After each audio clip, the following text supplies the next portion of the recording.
You ever heard of the Midnight Channel?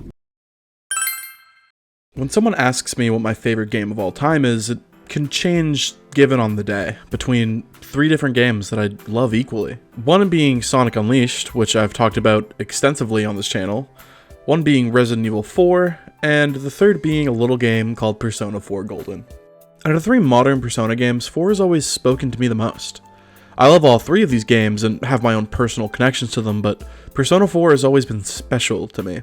There's at least 3 tracks on the soundtrack that will make me shed tears if I listen to them a little too intently. I've always wondered what it did different than the other 2 that made it so special for me, and I think the answer lies in its themes.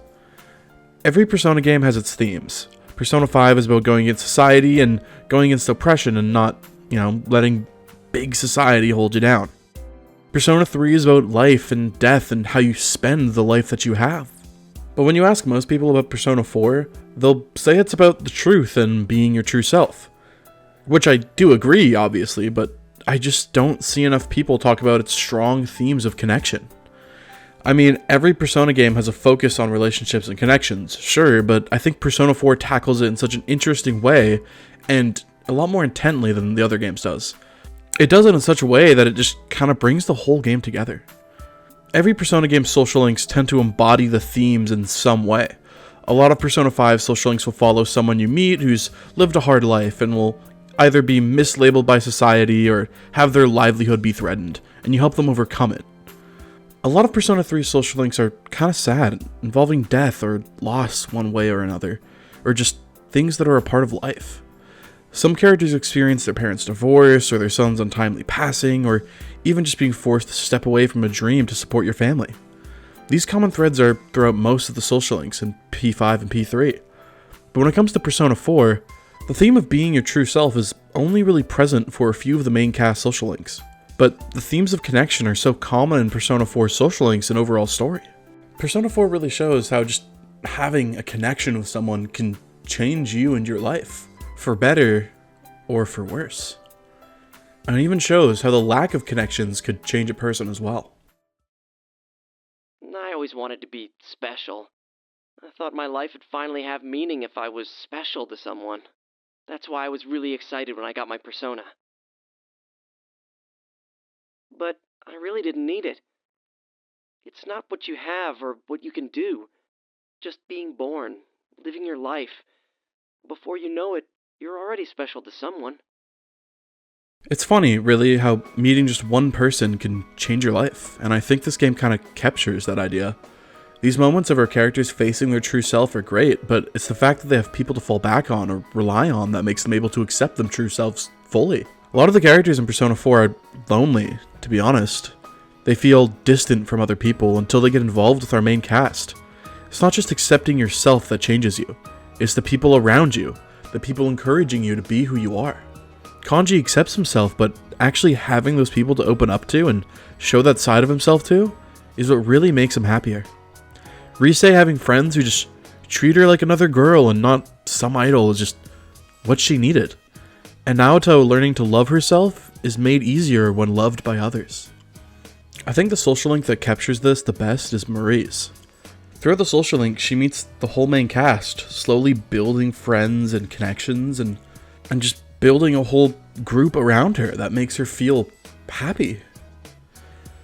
This social link also features one of my favorite tracks from the game. Looking out across Inaba with Marie, this beautiful song plays as she decides her past and memory aren't what matter. What matters is the friends she has now. Deciding to make as many memories as she can now with the people in her life right now. These connections changes Marie's outlook and end up having a big payoff later on in the story. Marie's social link definitely has the biggest themes to friendship and stuff, but it's all over the other ones too.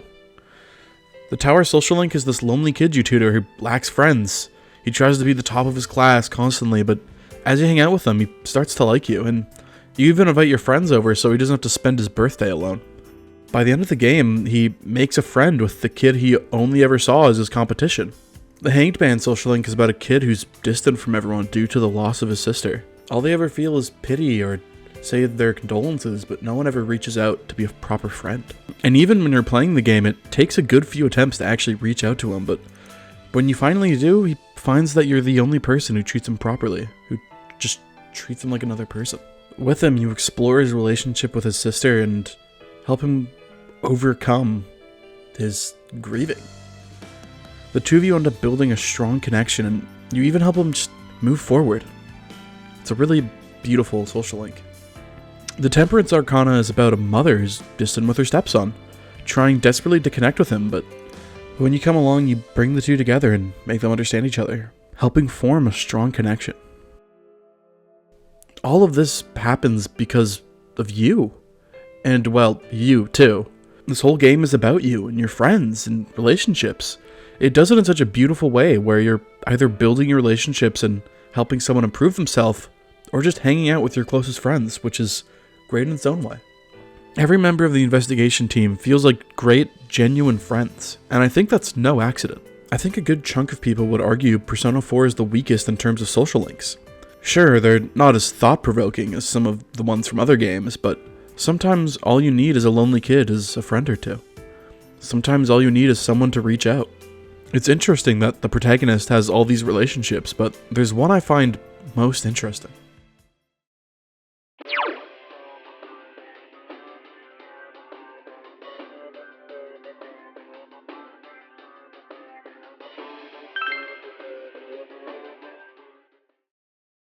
Last chance to avoid major spoilers.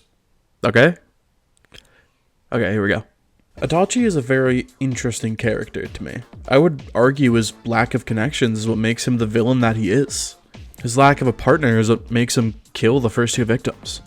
The boredom of the lack of proper friendships and connections is what leads him to the whole game of watching Namatame. His lack of connections on this earth is what leads him to accept the fog, not really caring if the world is destroyed. There's not really anything there he cares about after all. It's interesting because Yosuke and Adachi feel kind of parallel to each other. They both hate moving to this small town, though Yosuke learns to love it after realizing it's the people around you that matter, whereas Adachi continues to hold resentment for it, distancing himself from the people even more. Adachi has a social link too, and it builds a unique sort of connection. Adachi, after being found out, has a prime opportunity to kill you, but actively chooses not to. I think he'd hate to admit it, but he does care about you in some form, even showing up to cheer you on against Izanami. Though by far his most interesting one is Dojima.